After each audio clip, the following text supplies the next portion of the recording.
When PDP was in power in the center, the opposition party APC blamed PDP for everything that was going on in Nigeria. It was PDP dispute. Now you are in APC, and PDP is still being blamed for what the country is going through right now. What's your take on this and on the dwindling economy and the recession that is going on now? What is clear is that for a party that was in power for 16 years of our current democratic episode, not just at the center, at some point the PDP controlled, I think, 32 or so states. So they were everywhere. They cannot run away from the responsibility of certain things that went right and certain things that went wrong. The PDP, we shouldn't forget, midwifed our democracy from one president winning a second term, from another president handing over to another president of the same political party. Also, under the PDP, we saw a situation where when the president died in office, succession was seamless, more or less. So you must give credit to the PDP for the stability of our democracy so far.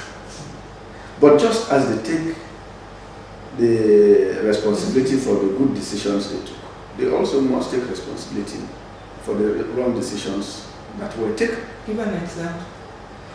Decisions regarding the economy. Okay. Now, you take the issue of looting, for instance. Even for those of us who were members at the time, it is mind-boggling. The amount of money. Monies that were, people were just, it was like an uncontrolled bazaar. And that bazaar will have implications. I mean, if from our commonwealth. If your commonwealth is stolen, there's no commonwealth to be shared to subsequent generations. You know, so there is no way they cannot take credit for the good that has happened to our democracy. And the EU, you know, the APC has been in power for barely a year. It's too early to juxtapose 1 year plus against 16 years. You promised change. I'm not talking about you as a person. APC promised change. Are we seeing the change? And if we are seeing it, some people say this change is painful. This is a painful change that we are seeing.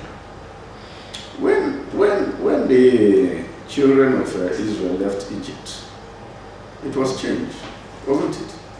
It was changed. The journey was very painful. It was changed. When they got to the promised land, it was changed. A transition, a painless transition is always a suspicious transition. Because like they say, there is no gain without pain. But I believe that at the end of the day, there will be testimonies. It won't be a sacrifice that has been made in vain. Now, so many people are advocating for states to have autonomy. That's a weak center. What do you think? People say if this happens, then maybe things will begin to go well with the country, and not everybody hustling to be at the center. Well, again, I thank God that I have lived long enough to see Nigeria evolve. When we were growing up, we had 3 regions. And the regions were in intense competition for development amongst themselves. The regions were financially autonomous. They made contributions to the center. The regions were developing rapidly. In fact, economic historians have it that as of 1965, the economy of the then Eastern region was the fastest growing in the world. As at 1960, Nigeria was at par with countries like India, Brazil, Indonesia, Singapore, Malaysia. China was far below. Can you say today we are at par with those countries? The obvious answer is no. So if the answer is no, the question is, what is it that we have done that they have done? And what is it that we have done that they have not done? One, we share military rule, history of military rule with some of those countries, at least Brazil had years of military rule. So military rule, a setback as it is, cannot be the only reason for why they have left us behind. Now let us go to the question of what is it that we have done that they have not done. We moved from 3 states, 3 regions in 1960 to 4 regions in 1963 to 12 states in 1967. By 1966, that is a period of 36 years from 1960, you had 36 states, which means on the average, you were creating a new state every year for 36 years. None of these countries have achieved that kind of has so dramatically changed structurally during this period. Each time you create a state, what happens? You have to create a bureaucracy. Now, what was the implication of this multiplication of states on the structure of our budget? Now, let us go back to 1960 to 1963. How much of our budget went to capital and how much was recurrent? By the time we had 12 states, how much of our budget was capital and how much was recurrent? I recall, because by the time we had 12 states, I had entered the secondary school. The states were still delivering massively on infrastructure. They were building roads, they were building dams, they were building universities, they were building stadia, they were building all sorts of things. By the time we got to 19 states, we started hearing of retrenchment, which means that the structure of the budget had now tilted against capital in favor of recurrent. It's the capital component of the budget that delivers development, not the recurrent component. Today with 36 states, the federal budget has 70-something% for recurrent and only 20-something% for capital. Which means that structurally, we did something that impeded development. Now you take a country like India. India is about 10 times the size of Nigeria in terms of land mass and population. They have fewer states than Nigeria. In essence, are we okay with the 36 states that we have? No, the short analysis I have done is that structurally, 36 states cannot deliver development. It's a drag. It's become a drag. Okay. Because even in state creation, now you are advocating. We have to restructure. We are advocating for more states. More states, you will suffocate. More states. More states, possibly development will get to some. No, but the analysis I've given to you is that there was more development when you had fewer federating units. Okay. Because states are also They operate on economics of scale. I give you, yes, they operate on economics of scale. You know, so the more you create, the more uneconomic they get. And that is why today, from states contributing money to the center, states rush to the center to collect handouts. So why don't we now have a weak center when the states are empowered and they can also contribute a percentage of earnings, you know, maybe internally generated to the center? No, that is why the arguments have been made. People have come to see that, first, if you look at how states were created in the past, it's not as if they did a feasibility study or any study before creating. States were never created in Nigeria as economic units. They were never envisaged as economic units. They were envisaged as political units. And they were, if you take apart from the then Midwest region that was created under a democracy, all the other 32 states have been created under a military. And you couldn't find an objective criteria to say this is the criteria for creating states to use. So it was usually rule of thumb. People are disenfranchised about the issue of security in Nigeria, particularly about the Chibok girls still missing 2 years after. What is your take on security in Nigeria? Well, let me start by saying that the security architecture all over the world has changed dramatically. You now have terrorism. People hijack planes, bomb buildings. Terrorism has taken a new dimension and it's a global phenomenon. You know, with the happenings in the Middle East, the collapse of governance in Iraq, in Libya, in Syria, you know, you now have this flood of migrants going towards Europe with all sorts of complications. You have the issue of arms finding their way southwards. So it's become a very complex situation. So it's not peculiar to Nigeria. In Nigeria, I think the issue of unemployment and poverty have also contributed largely to it. Because I remember many years ago when Aba was the industrial city and people were busy. Aba in Abia State was one of the safest towns because everybody was busy. You could drive through Aba at any time of the night. But when that collapsed, Aba became unsafe. So when people are gainfully employed, they are not as likely to be involved in criminality as somebody who is idle. So I think that is an economic issue. It's a global security issue. The issue of Chibok girls. I am not a security expert. But even from my layman's knowledge, if they are all together, except you want to just recover their bodies, you have to be very careful how you approach it. So they are not used as shields. Shields. I mean, elsewhere, the issue of hostages who have been there for years. So it's not as straightforward as it appears.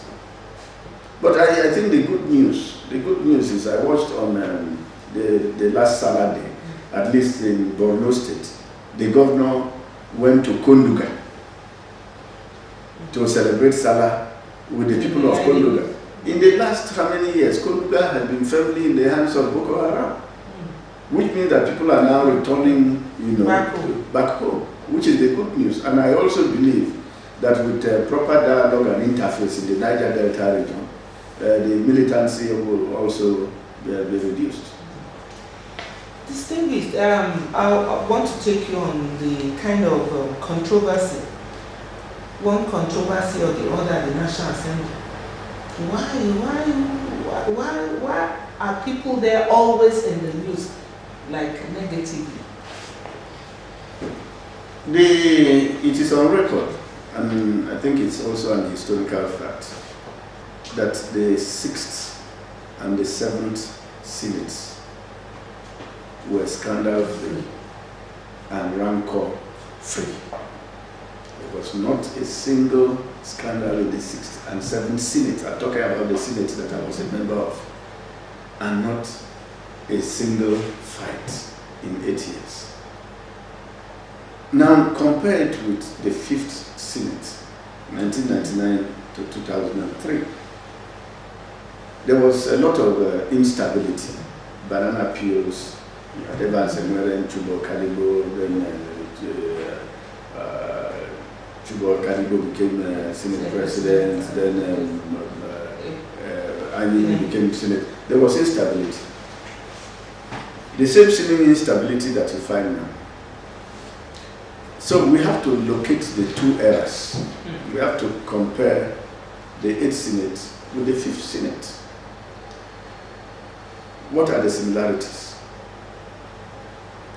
A new government had just come into power. PDP had just come into power. It was settling down. While it was settling down, the Senate was bubbling. The 8th Senate, APC had just come into power. It is bubbling. So the 6th Senate and the 7th Senate, the PDP had settled and the Senate had settled. So we must do some historical comparisons, you know. Or is it because half of the people in the APC were in one party or the other? Yes. People see it as a mating of strange bedfellows. Could that be the cause? No, but don't forget that before 2014, there was a lot of migration from other parties into PDP.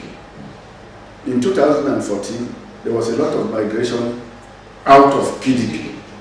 You know, so for as long as parties lose the ideals they were set for, people will want to go. People will migrate. Go and join. Yes. So we should expect this migration for a little while longer. People also say that the migration is for bread buttering.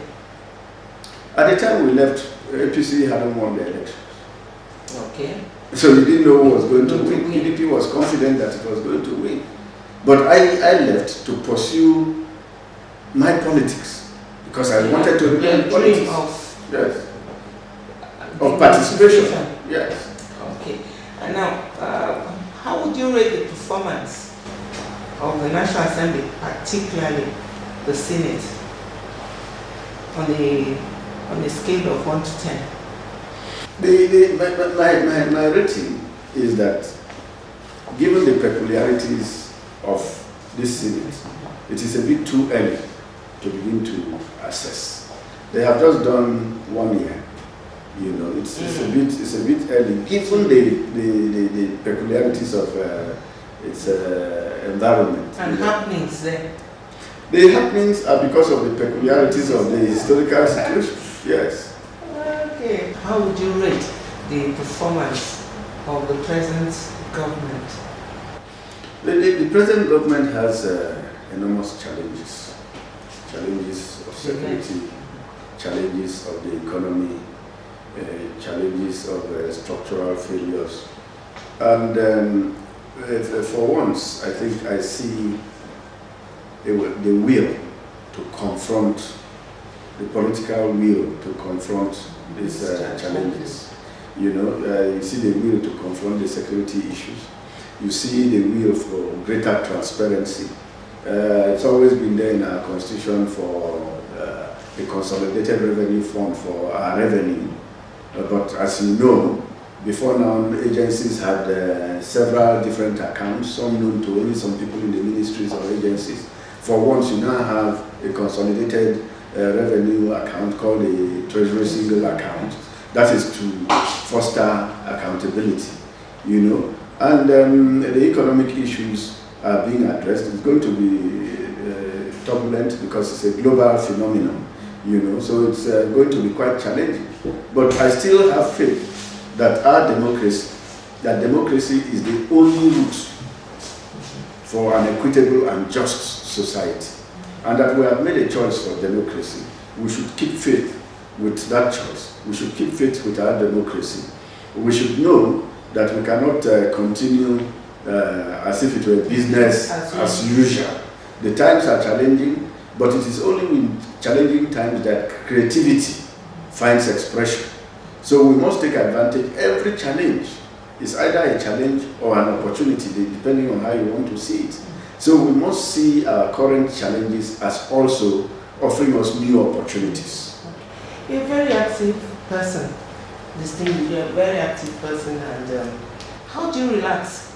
I play tennis, lawn tennis, In fact, lawn tennis is part of my daily schedule. Okay, every day. If you check my diary, there's time for lawn tennis every day, weather permit. Okay. You know, but otherwise my kids are young. I spend time with them. Family. Yes, and then I do a lot of reading. Okay. What's your favorite food? And soup? I eat every soup. It's just that it has to be freshly cooked. I don't eat food from the freezer. Okay. Talking about 56 years of Nigeria, let's see the entertainment industry. How would you rate it? The creative industry generally in Nigeria has done very, very well. Very well.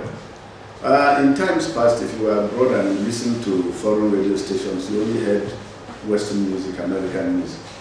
Today, anywhere in the world you go, you are likely to hear a Nigerian music being played. It's the same thing with our movies. I mean, everywhere you go, you see Nigerian movies. The other day I was in Burundi, and as I put on the television, it was a Nigerian movie that was shown. I understand they love Nigerian movies outside Nigeria. Some African countries are in love with Nigerian movies. Yeah, I think the whole world is falling in love with Nigerian movies, with Nigerian music and Nigerian fashion. The fashion industry has also done very, very well. I am also hoping that the food industry will do well, because people are now getting all over the world getting interested in Nigerian cuisine. You know, so it's an opportunity. These hard times also provide opportunities for some creativity, you know. Yes. All right. I talked about music. What kind of music do you like? Do you listen to? What do you like? I listen to all Nigerian music, Harrison, Patrol Ranking, all of them. In 1960, what kind of music was it? It was High Life and Sukus, Congo. What was your favorite High Life music? Well, I loved Victor Wifo and Ike Dio. I still do. I listen to Paul Dio's music. He's taken over from the father, you know. Wow, it's been nice talking with you, sir. Thank you very much. Thank you. You are supposed to be very, very proud of what you have achieved. I'm very proud of you, and humbled that you granted us this interview. Thank you very much. And I know you will do exploits in this your new assignment. Thank you. Guided by God, of course. Thanks. Thank you very much. Yes, I've been talking with a distinguished senator of the Federal Republic of Nigeria, someone who has contributed immensely to his constituency and now has been given the big task of finding the way forward at the NDDC. That's the Niger Delta Development Commission, as the chairman, distinguished Senator Victor Ndoma, Egba, OFR, CON, my brother. All right. On that note, we'll say thank you for watching. Let's do this again next week at the same time. Until then, God bless you. Bye for now. Every year, tourists from the world over troop to Nigeria in their thousands to experience firsthand the marvels of the African continent. I love Nigeria. Nigeria is beautiful. I love Nigeria. With natural and man-made tourist attraction. Nigeria is a beautiful place. Nigeria is good. The tourism sector is a preferred industry to a sprawling savanna of the north and the thick mangrove forests of the south. Nigeria has very great potential for ecotourism. With more than 350 different ethnic groups, each with very rich cultural heritage, this land offers the very best in cultural tourism. Wherever you look, there's a great sight to behold. Put simply, Nigeria is a heaven for tourists. The climate is hospitable.